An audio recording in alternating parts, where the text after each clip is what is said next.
points when he's in the lineup. Yeah, they're happy to have him back. And a lot, of course, people talking about offenses in this matchup. But we just talked about defense. Which one do you trust more in this matchup, TD? This is the one I trust more. I'm going to go with the Rams that I trust more. And here's why. They're healthy. All those guys are healthy. They're going to play this week. And secondly, I trust Wade Phillips to make the adjustment. Wade Phillips, when he has faced the team in the regular season and then he's faced them in the postseason, he's holding these teams to 7 fewer points per game. And so I expect that to happen this game. Now, last time, if the 7 points was there, it would have been a closer game. So it would have been 3 points away because they went by 10 last time. There's some other things that happened in that game, too, so that could be the difference. Look, I'm really upset that Sheldon Rankins isn't there, but I actually trust the Saints defense overall. That defensive front, they were second best against the run. With Rankins, it was 3.4 yards per rush allowed, a little bit more, 3.8 when he wasn't in. They play a lot of rotations in the front, so you're really going to have Cam Jordan and this guy you're looking at right now, Jamario Davis. They're going to have to step up and kind of step in for where Rankins is going to be missing. Oh, yeah. But I still trust that front just a ton. They're great. All right, everybody exhale. We only have 2 games to pick.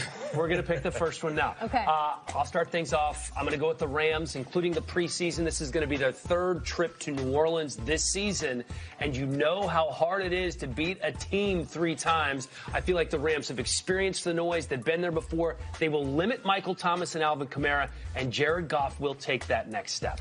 Well, the Saints offensive line shut down Sue and Donald. They held them to 3 combined tackles. That's crazy. I don't know if they're going to be that dominant up front, but they do have the blueprint to figure out how to beat the Rams. And, of course, the Saints are just so much better of a team at home. So give me New Orleans. Okay, you can have New Orleans. You looked at me funny. Like that's a shock. Because the Saints haven't been playing well of late. So I'm going with the Rams to win this game. Seeing a team for the 2nd time in a season going to their place. I've been there before. I think the Rams make the adjustments, and they come out of there with a win. Okay, so my model has Saints 30, Rams 26. So that adds up to 56 points. You said, Dan, 80 points before. This is going to be a lot fewer points. Both of those O-lines are just absolutely excellent. It's going to come down to the trenches in this one for me, and I think it's going to keep it about a 4-point game, and it's going to keep it a lower scoring one.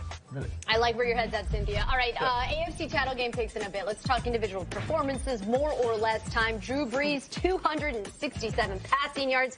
TD, do you have more or less than that?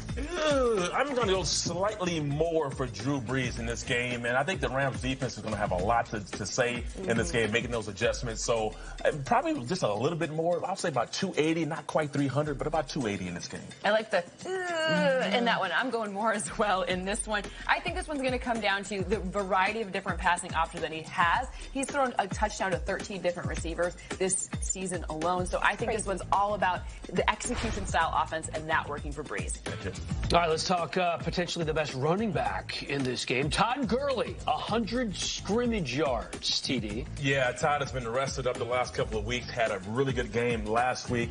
I think Todd is really coming to play for this game. So I'm going to say more than 100 scrimmage yards because I know he's going to catch the ball a whole lot. The offense has to go through Todd Gurley if they want to win. Since week 16 with C.J. Anderson, they've been playing more heavier sets. So I think the kind of split between the two keeps his scrimmage yards under 100. It doesn't mean he's not going to have a huge impact or a touchdown. It just means it's going to be fewer than 100 scrimmage yards. Which makes a lot of sense. Sean McVay said they're going to divide the carries by field. Okay. I don't know how you do that, but okay.